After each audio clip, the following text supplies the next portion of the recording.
Hi, welcome to Chad's Silversmithing. Today I thought I would do kind of a beginning project, but do a beginning cuff bracelet. One of the early pieces I used to make occasionally was what I'm about to make. But it's a good beginner bracelet. It's pretty easy to do. You may even be able to get by with doing this with one of those butane torches. I'm not 100% sure, but you can give it a try. We'll talk about some do's and don'ts with making cuff bracelets, and hopefully we'll make something pretty. But I picked out a nice piece of lapis from that batch that I just got, and that'll be our central stone. And so we'll be doing a basic bezel for that as well. All right, well, before we do that though, I need to thank some groups of people. The first group is my patrons over on Patreon, and they are my core group of supporters. I have a new one. Her name is Amanda H. Thank you for signing up. I really do appreciate the support. I think you'll find that it's a truly nice community over there with a lot of talented people who are very friendly. So thanks to them as well, but thank you all for being part of my Patreon. I appreciate it more than you know. The other group is my YouTube subscribers, and we just passed 23,900, so we're close to 24,000. That's an amazing number, and I can't believe that I have that many people following me on my channel, but thank you for that. If you're watching this and you don't follow me, I'd love to have you follow me. It doesn't cost you anything, and it helps out my channel a great deal. So, what I really appreciate from my YouTube subscribers are the nice comments that I get. I've met so many friendly people here and heard so many interesting stories from them about their silversmithing or metalsmithing journeys. So I love to hear that kind of stuff, and I love when I find out that I've helped someone out there, so that really helps. So thank you for those nice comments, and thank you also for the kind contributions like the Buy Me a Coffee and the Super Thanks. People who are buying my merch from my merch store or my ebooks. All of that stuff makes my channel sustainable, and I couldn't do it without your help. So thank you for that. All right, well, let's get started on this bracelet. So this is one of my design idea sketchbooks that are available on my merch store. This particular one has a gauge to inches to millimeters conversion chart, which I find super handy. I'm starting to remember most of the millimeter conversions for gauges anymore, but at first it helped me a lot because I didn't really think in those terms, and I use that a lot now. So inside it has these pages that have a little dot matrix in the background, which is kind of subdued but helps me to draw better pictures. And I love being able to look back at my past ones. I filled up 3 or 4 of these, or maybe 5 even, I don't remember now, with the sketches since I started doing this. So get yourself 1 or 2 of those. They're great. All right, this is what I thought up today. It's a variation of one that I used to do a long time ago when I first started this. I always thought they were kind of cool. And I picked out a pretty lapis. I got these lapis at the last show. I got a whole card of them, and I'm excited to use them because they're really interesting looking. They're not just the navy blue that you usually see a lot of lapis with a few pyrite flecks in it. It's got some like white clouds running through it, which I really like. Kind of makes it look like that picture of Earth from outer space from way back when. We're going to use that as the central point. Originally, I didn't have these little balls here. I put sheet on the backs of these when I was doing these when I first started, and that looked okay. But I thought I'd put a little silver ball in the middle of each one, and maybe some around this thing too, just to jazz it up. If we really want to get crazy, we could do a little isolated twist on each side. I've never done that before. That might be kind of fun. And we can just kind of see how it comes out. I originally, when I drew this one, I drew it a little big until I rethought it, and then I thought, well, it needs to be a little bit shorter than that, because right now it's about 7 inches long or something like that, and that's going to be just a little bit too big, I think, almost 7 inches. So I'm going to try and get the overall length to about 6 inches or 155 millimeters, somewhere in there. Which means because of these bends in the wire, we're going to have to cut a little bit longer piece anyway. And I already did cut them to where I hope they'll be just about right. But I cut them to be about a little bit longer than this length so that when they shorten up, they'll be kind of where I want them to be. But we can also gauge it with a ruler after we get them shaped and everything. So before we do that, though, I think we'll make the bezel. This wire is going to be 14 gauge round wire, sterling silver, which is 1.6 millimeters. The bezel I'm going to use is 26 gauge or 0.41 millimeters by 3/16 of an inch high or 4.76 millimeters. And I may or may not file it down depending upon what I need. This has got a relatively tall side on it, so we'll make sure we get it set nicely, but if we have to file it down, we'll file it down a little bit. The back of the bezel is going to be 26 gauge sheet, so let's start with that. I think bezels are pretty straightforward. If you're new to this will kind of cover the general basics of it. Actually, let's just do it on this white page here. Most of my videos, if you look at them, have me making a bezel somewhere near the beginning of them. There's some that I cut it out just because I do it so often, but we'll start by filing this flat. The best luck I have at getting these nice and flat is I hold them really close to the end so that it can't bend on you, and use a light touch and kind of visualize the line you're following. You can also, if you have one of these miter vise jigs, you could also stick it in there and just line it up against one of the fences and then file it flush. So I struggled with getting flat edges when I first started out. So alright, so I'm just going to grab this like this with my chain nose, and we'll just kind of let the wire do the shaping. If I just don't pull tight, if I just kind of like rotate around, I can get it kind of to roughly get into the shape. Much better than if I try to just feed it around with my fingers.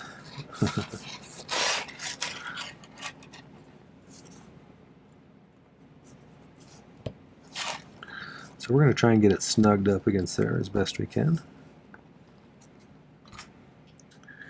And you need something sharp to scratch it. I like to do a little scratch for this because you want to get a pretty precise measurement, and using a thick marker or something is hard to get a... I always mark it just a little bit beyond where they meet, maybe a 1/16 of an inch or less, and that gives me a little bit of room to file it flat so we get a pretty close fit. If you don't have it really tight around here though, or if you're new to this and you routinely have like an extra 1/8 of an inch more than you want, just start taking an extra 1/8 of an inch off at the beginning and you'll get it pretty close probably. As you get better at filing too, you may find that you don't need to leave yourself as much leeway. And everybody gets better at filing after a while.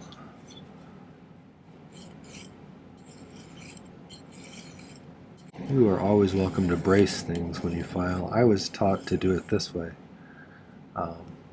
and so I got relatively good at filing things flat with both hands free like that. But I do catch a little flack for that now and again. So use whatever method works best for you. Everybody does things a little different. Okay, so I'm going to go about 2/3 of the way down. I like to make it into an angular shape when I'm getting ready to solder it. It's easier to solder for me. So 2/3 of the way down, one bend about 90 degrees, and then halfway down the other side, the longer side. That'll get us pretty close to the same height. Then we just got to kind of estimate to get these two ends to meet in the middle.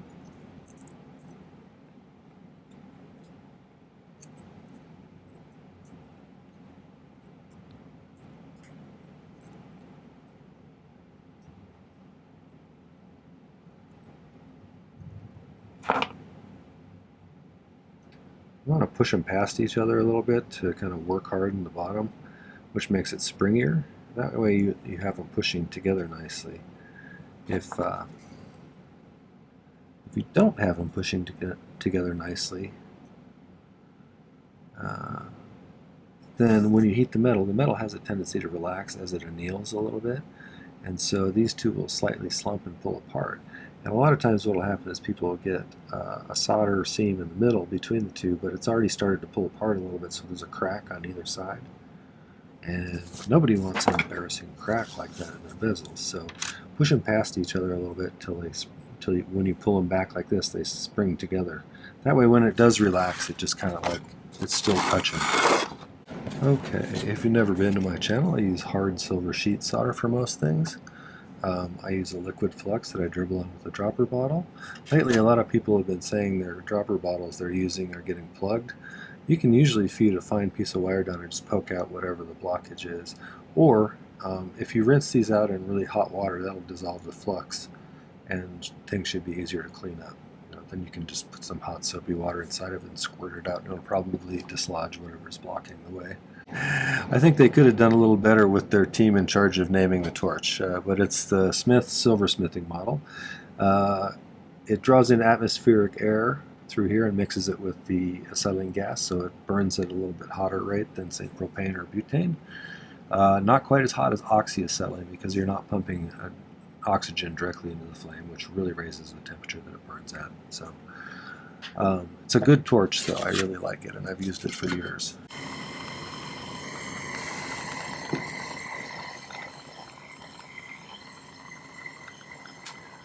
Alright, so get that all crusty with a little bit of flux. Now we're just going to take a piece of solder and just kind of put it right across that gap. When you heat your bezel, bezels don't have much metal in them, so they get hot really fast. And if you overheat one part of it too much, you'll start to melt it pretty quickly. So you want to keep the heat moving. And I usually go in a circle like this so that you're heating the top and the bottom. And you really want both sides of that gap to reach the same temperature, the soldering temperature right at the same time, so it just kind of puddles over that gap. The things that can go wrong sometimes, if you're heating unevenly, and one side gets to that 1450 degrees that it requires to melt hard silver solder, and this side hasn't, it'll jump to the side that has, and then it'll not really have a solder joint. So that's usually the problem that people have, is they get one side hotter than the other and don't get them to reach the temperature at about the same time. It's best if you get them to reach the temperature at about the same time. So, all right, let's cool that off and shape it. So cuff bracelets differentiate from, say, bangle bracelets. Bangle bracelets are a complete circle that you slide on over your hand. Cuff bracelets have an open end, and you slide them like on this way and then turn your wrist. So they have a narrow opening on the bottom. And they are meant to be shaped a little bit to people's arms to kind of match the shape of your arm and a size that's comfortable for you to wear so it doesn't fall off and everything. So you shouldn't make them so stiff that they can't be bent at all. One thing about cuff bracelets, though, is they can last for years as long as someone gets it set to where it needs to be to slide on over their wrist. But if you have to bend it every time that you put it on your wrist, eventually it's going to work harden. It gets harder and stiffer and springier over time. And whatever point is flexing the most will eventually break. So it's best if you can find the perfect configuration for your wrist and not bend it much. Just make it so you can just gently slide it over like that and it fits on. That has been my experience. And if you make it so rigid that you can't even bend it, when you do have a customer who buys it from you, you want to be able to shape it a little bit to their wrist, and so you need to kind of think of those things. I have a tendency to make bracelets too big for some reason. I have a couple I carry around to shows with me that are just gigantic. I don't know what I was thinking. I just was making a bracelet and I didn't really think about the length too much. So, okay, we got the size pretty good on that, I think. You can get by with a little bit extra, and I have a tiny bit extra, but if you have too much, when you go to set your stone, you're going to wrinkle your bezels, so you don't want to have too much extra. You don't want your bezel to look like your lips look when you're all puckered up for a kiss. So let's make sure we get it pretty close to the same size. So let's find some 26 gauge sheet, and we'll put a bottom on this thing. So when I was shaping this, I should have talked about this, but when I was shaping this, I was basically pinching out any rough spots. You can certainly use an oval mandrel of some sort if you wanted to, or even a round mandrel makes it a little bit easier if you shape it on that and then just kind of flatten it out into an oval. That might be easier for you too. I'm used to kind of doing it just by hand, and so I just kind of pinch out all of the areas where it's kind of rough, and pretty soon it starts to smooth into a nice clean line. You can kind of steer it with the pliers into the shape you want it to be. So that's kind of how I do it. So let's put a bottom on this. Just some 26 gauge sheet. This is actually a relatively thin sheet that I always used originally. I started using thicker sheet sometimes on the backs of bezels. It depends on how structurally important the strength of that particular part of the piece is. And this particular bracelet I'm making, it's not going to matter that much. So we can get by with a relatively thin sheet.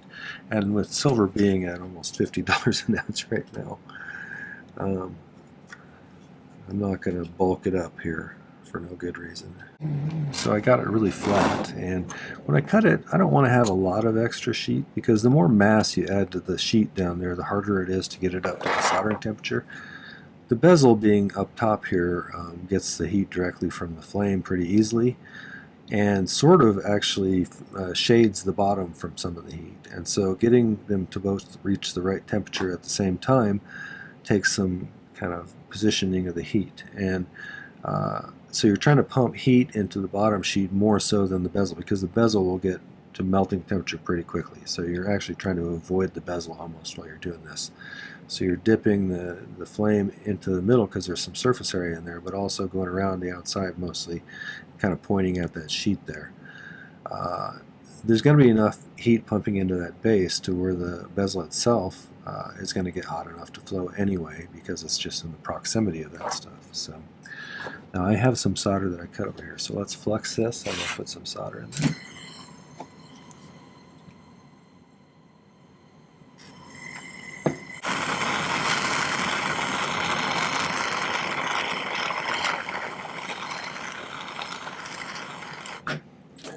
Alright, let's position some of these pieces around the inside edge. Just chuck them in there and push them up against. I know a lot of people show you to put like 8 million little tiny pieces up against the inside edge.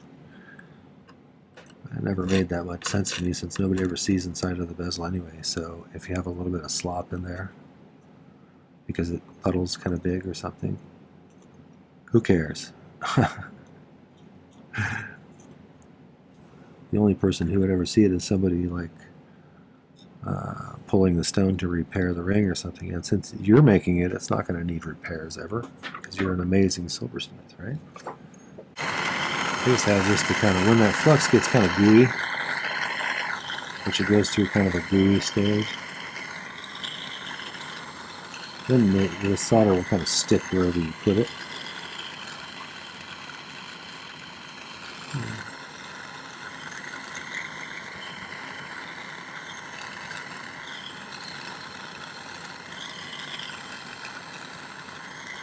Oopsie. Okay, so now we're going to heat, like I said, we're going to kind of dodge the bezel. Call this thing dodge the bezel. Another way you can deal with that is not apply heat directly to the bezel itself. And the only way to really do that is to heat it from underneath. And there's a number of different ways you can do that. I have those little cage kind of tripod things.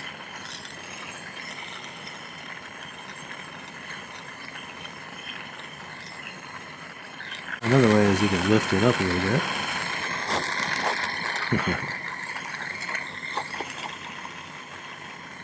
Like that. Heat from the bottom. That pumps a lot of heat into the sheet. And then flip it up to the top here, and then get it to flow the rest of the way. That works pretty well. But you get to where you can kind of dodge and weave like that and get it to flow too. So you don't necessarily have to do one of those yet. One of my okay, so now I'm just going to make sure I got a solder joint all the way around. I think I do. Every once in a while you get a gap in there, and if I do, I go back and I usually add a little bit of reflux it, add a little bit of solder on the inside, and heat the whole thing again to get it to flow again.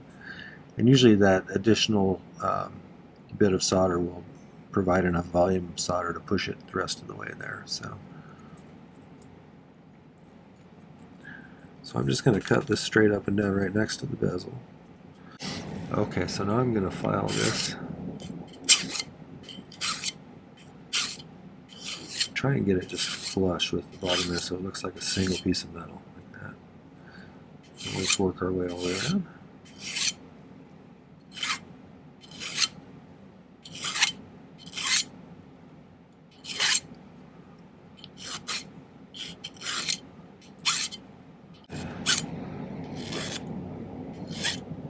When I've had a beginner class, a lot of times people don't realize they need to get it actually flush so you can't see a line at all anymore. And that's what you want to file it down to, is to where you can't see a line anymore. Otherwise it looks sort of unfinished to me. Okay, so now we need to make the band for this thing. And like I said, I already cut a couple of pieces. See, they're just a little bit longer than this even. So my first task is going to be to get these straight. Some people are going to tell you can roll it between two hard surfaces, and that's a good idea. I don't unfortunately have two smooth enough hard surfaces to do it. If I do it on a bench blocks, all my bench blocks are kind of beat up, so that will work harden it some though. So just so you know, it gets stiffer if you do that. So I like to use these flat nose pliers and then use my fingers to kind of straighten things out. If you bend with the pliers, you tend to get a lot more rough-looking bends, you know. But if you need leverage in a particular spot, you can kind of move where you're holding it.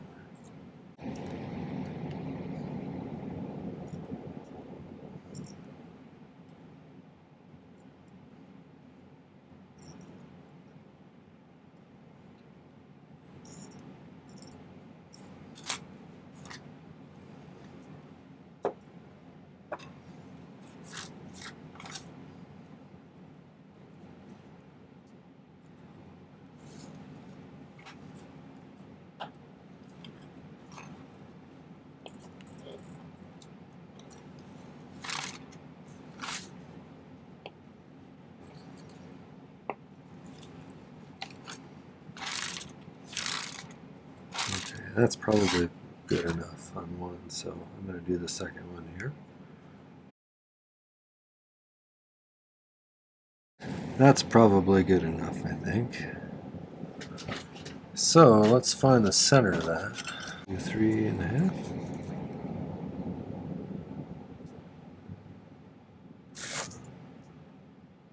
Okay, here's a little trick. If you got the ends lined up and you think that's the center, if you want to double check, flip it around, line the ends back up again.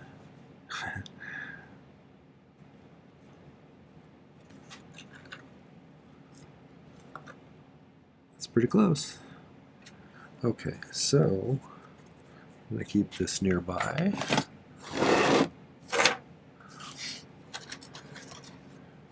First we need to make the center bend here. So we're going to bend them each into kind of a chevron shape.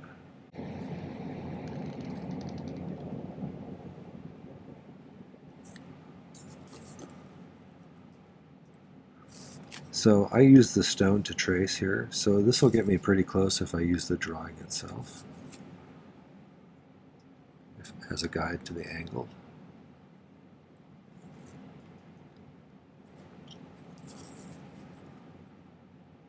That's not bad. When you bend this, you want to make sure you push really close there. If you grab it out here when you're bending it, it's going to curve it. So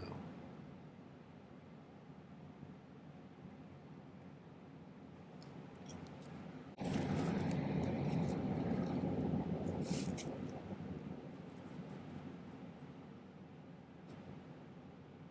think that's pretty close, actually. Not bad. Okay.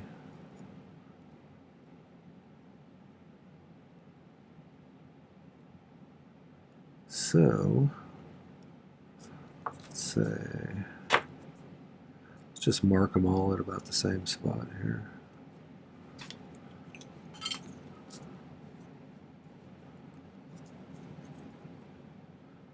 So about right there. And what I'll do,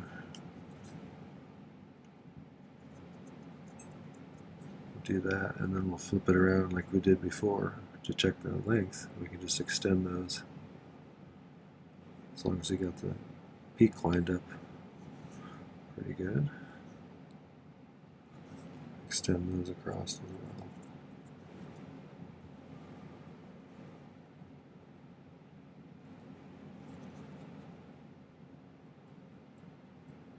That'll be our bend point for there.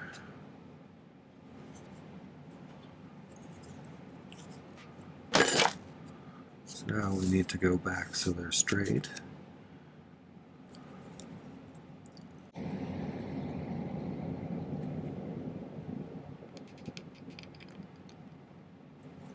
I almost always overbend these.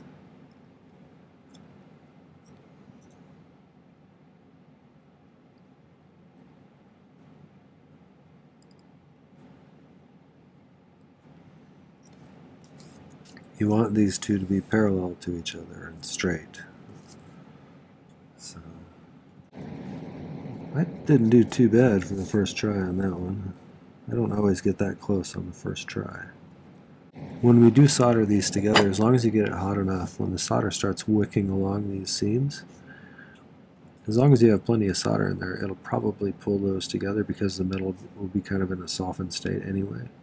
And the surface tension of the liquid will kind of just pull them together. So that's usually what happens.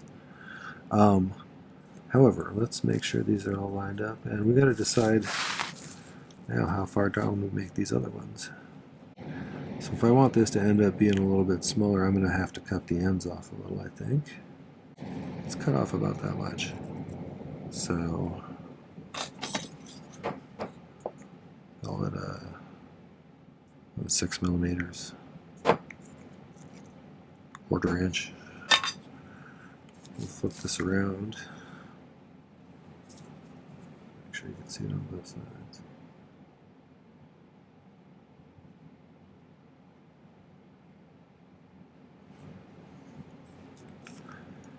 We should be able to do the same thing, just make sure the middle's lined up pretty nice.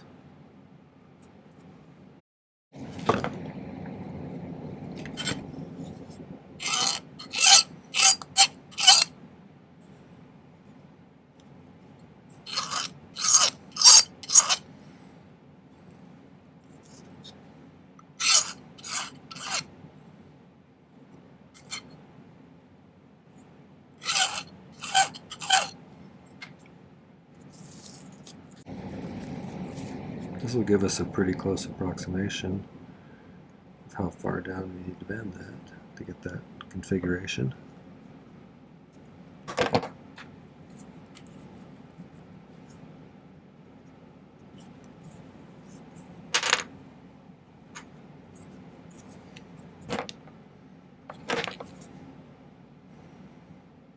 I'm going to err on the side, on the long side a little bit.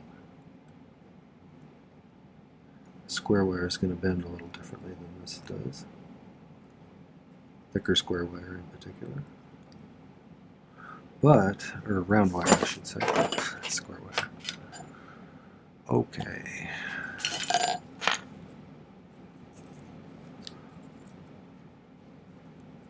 So about right here. And let's do the same old thing.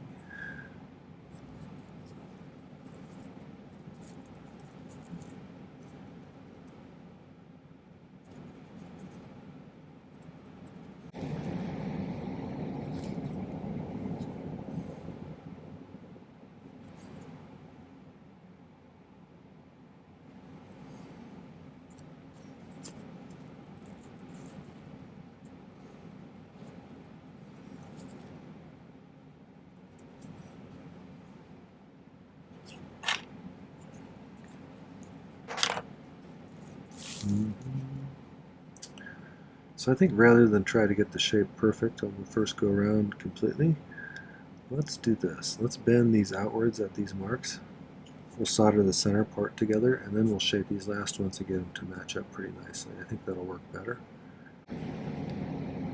Shape it to our heart's desire.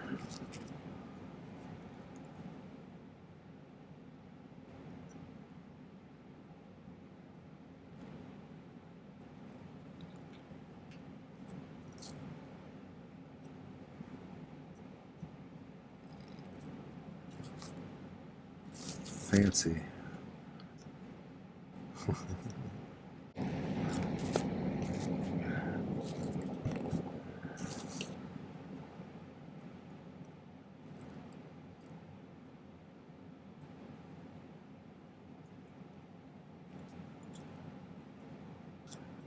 If you get these slightly off plane, the way you bend them, take a little time and get them bent back into the right plane, because you want them all in one single. You don't want any of these kind of doing weird cockeyed things.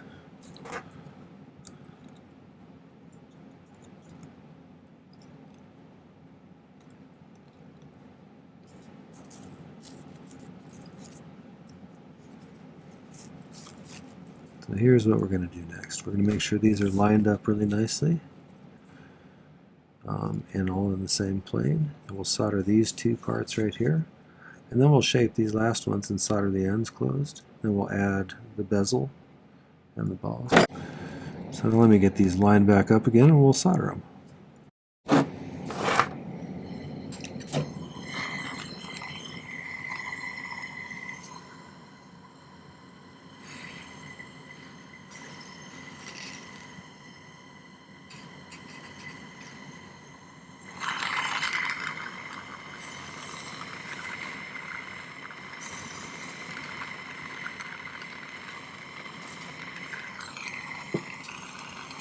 One of the things about getting this hot enough to get it to solder, and this is one of the characteristics of silver in general, is when you're soldering silver, you need the entire thing to get up to the soldering temperature for the solder to really stick to it.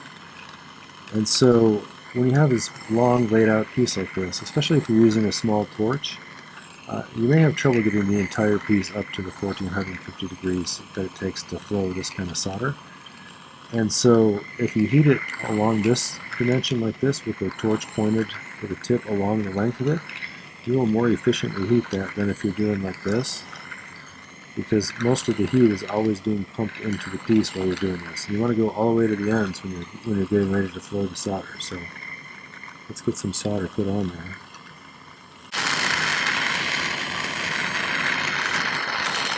Getting close. You can see the solder starting to flow a little bit there.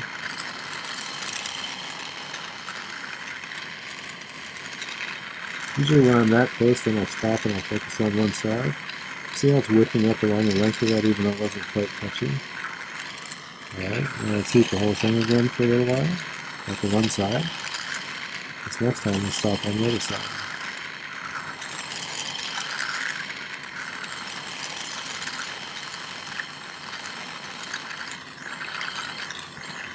I'm going to make sure we get full. One way to get these pretty consistent when we bend these is if I use the width of my pliers. Sometimes I do that. So that I'll just hold it there tied up in the crook there. And we'll just bend it inwards. Do the same thing on this side.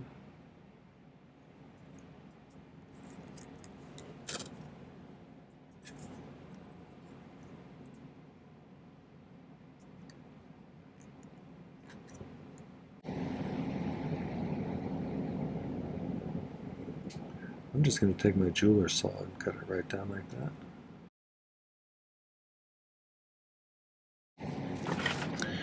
Okay, I'm going to solder these ends here, and I'm going to show you something I do called pick soldering.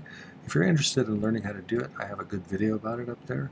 It's one of those skills that made it easier for me to do a lot of stuff when I was silversmithing that I couldn't do before. So it might be worth looking into. The other thing I was going to say is, before I do this, I was thinking about bracelets and little cuffs that a lot of people when they start out like to do. One of the things people do sometimes is they'll take a little bezel cup like this and they'll solder some wires to either side, like some half-round wire, some pattern wire, and bend it. And the problem with that is it's got a really thin bottom that's flimsy, and so any kind of torsion that it gets, any kind of torque, is going to, this bezel material is really flimsy. It'll just kind of distort your whole bezel, and it's not a good strong, that is not a good practice, I don't think. So two ways you can do that kind of thing. Well, three ways actually. You could take your half-round wire or whatever you're using and file a kind of a flat spot in it with your file that this will kind of nestle down in, and actually run it behind it. That'll reinforce it. You could also, if you want to solder it right to the side of the bezel, but you have thin bezel like this, run some wire, like some thick square wire or something, or some flattened square wire, from side to side, soldered to the bottom along that same plane there, and that'll reinforce the bottom. Or you could just use thicker bottom on the bezel, which is like maybe 18 gauge or something like that would be strong enough. So that'll mitigate some of the problems you might have with that flexing, causing problems with your bezel. So just thought I would mention that as kind of a best practice for making little cuff bracelets like that. Alright, so let's solder these together. It looks like I have some solder already, using a titanium soldering pick. Titanium doesn't transmit heat very well, that's why you don't need an insulated handle on it.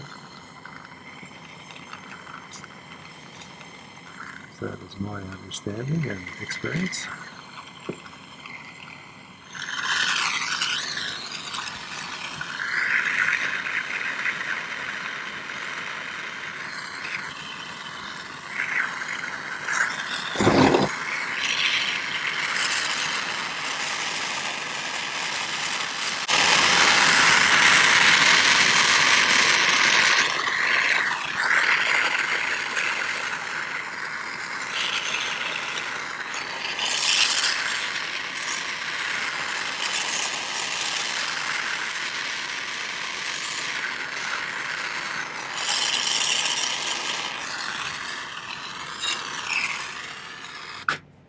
Okay, where are you, bezel? There you are.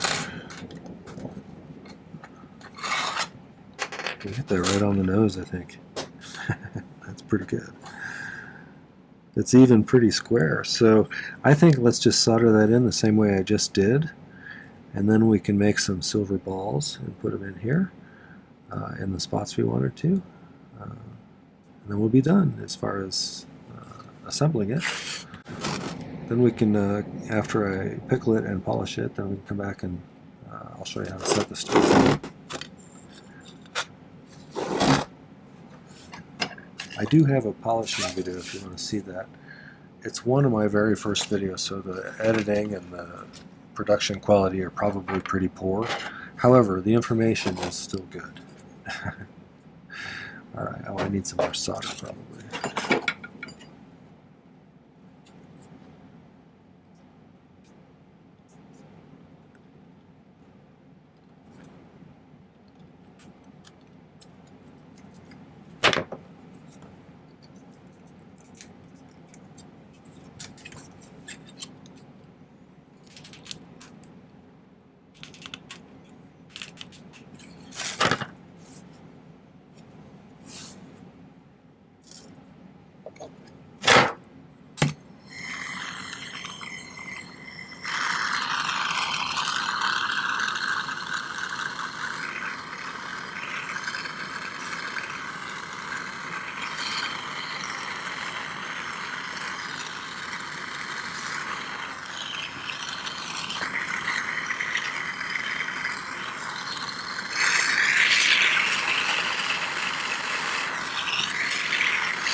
Alright, I'm going to cool that off and actually just throw the pickle for a little while and we'll make some balls. Okay, I usually make balls on a charcoal block, it makes nicer balls. They have kind of a nicer bottom. If you do it on something like one of these solderite pads, they have a tendency to create kind of a concave bottom, and that's not ideal in most situations.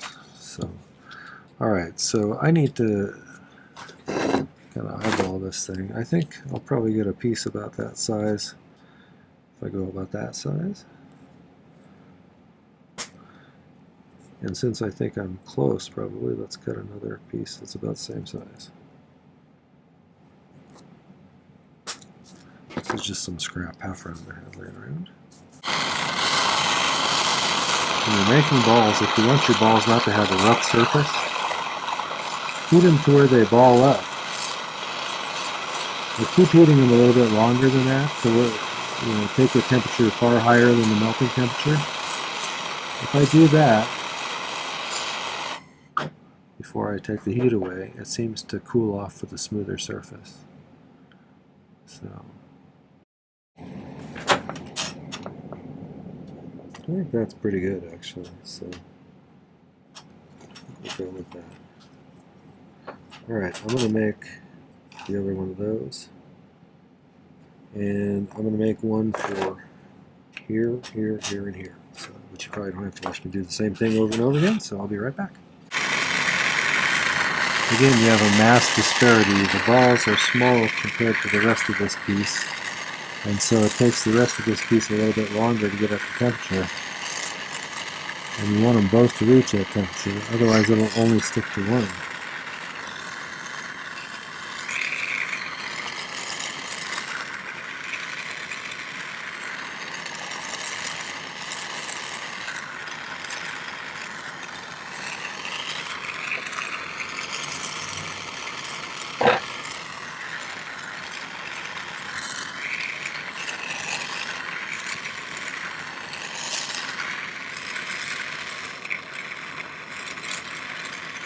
I'll jump the gun on that one a little bit.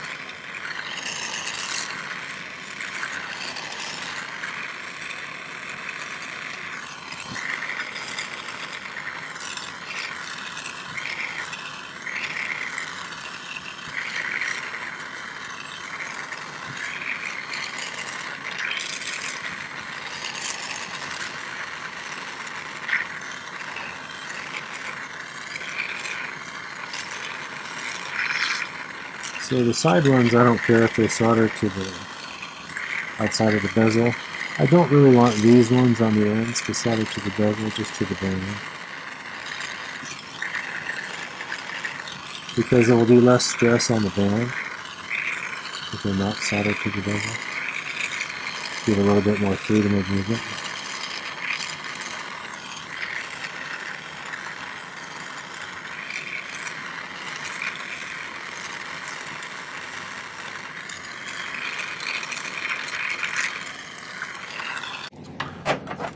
So I'm going to let that pickle, and you'll have some dinner, and think about whether I want to twist that or not on either side. So you'll have to tell me whatever decision I make in the comments. Let me know whether you think I made the right decision or not.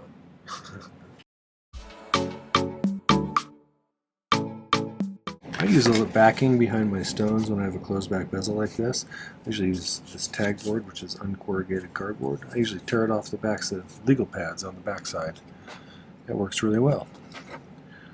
A lot of people use different things. I've seen some unusual choices, but I like something that compresses a little bit and doesn't deteriorate over the long term. And I have found that to be the case with tag board. So I also do this a little differently. I'm going to use the flat side of my chain nose pliers as a bezel pusher. And so we'll just kind of push those bezels, or that bezel, right up against that stone there while I'm putting some downward pressure.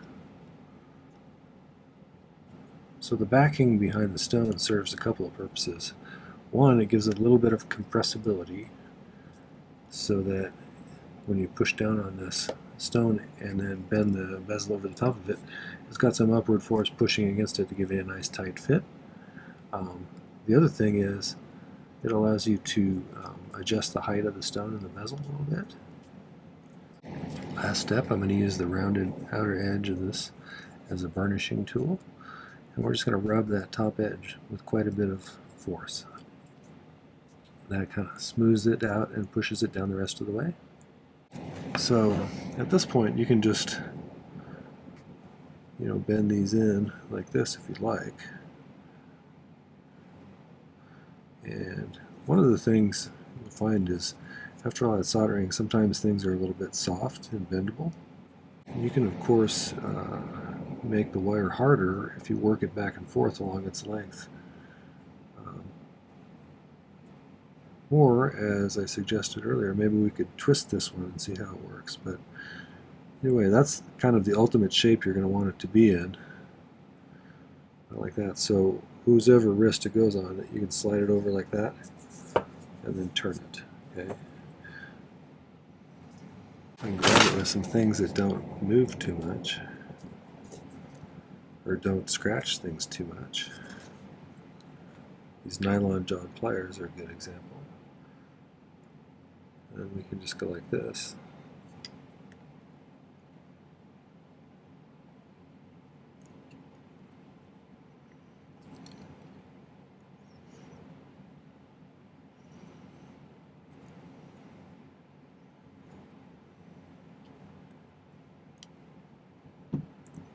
I think I like that. I think I want to make sure it goes in the opposite direction on the other side though.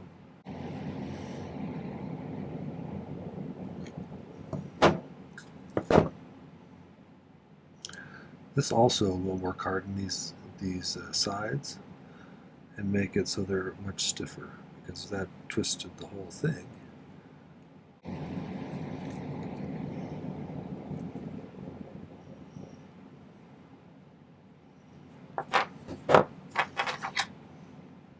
Alright, I'll get that cleaned up and get some better pictures. Don't forget to tell me whether you think I made the right choice or not. Okay, well, that was the simple cuff bracelet with lapis. I hope you enjoyed that one. If you did, make sure to hit the like button before you go. And I'd love it if you'd take a moment and go to my main channel page and check out some of my other videos. There's a playlist right on the main page that has all of my videos chronologically, so you can actually work your way all the way back to the beginning. And there's about 540 videos there, much to my surprise. So check out a few of those. I'd love it if you'd subscribe to my channel. It doesn't cost anything. It helps me a lot. And don't forget to check out the video description down below. There's some important links there. If you like this and you're interested in my community over on Patreon, there's a link to that where you can find out more about that. There's multiple tiers of membership to that. The lowest tier just being getting rid of the YouTube advertisements, which is kind of nice. The other tiers have some additional perks. You can check them out. But I'd love to have you join us over there as well. It's a nice community. There's a link to my merch store. If you want to get yourself one of those nice design idea sketchbooks, I find those invaluable in keeping track of what I've done and helping to get me to kind of think out my process in advance. So get yourself one or two of those. They're handy.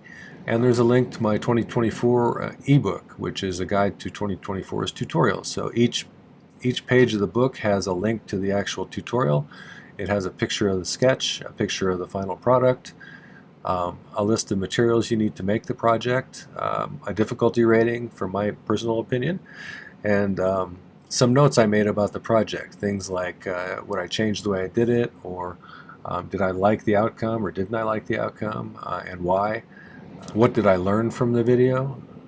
Because a lot of times when I'm doing these things I learn quite a bit. So I think it's a valuable resource. It puts a whole bunch of projects right in your hands and is a super nice way to support my channel. So get yourself one or both of those. There's one for 2023 as well. So, all right, well, thanks for coming today. Take care. Happy silversmithing.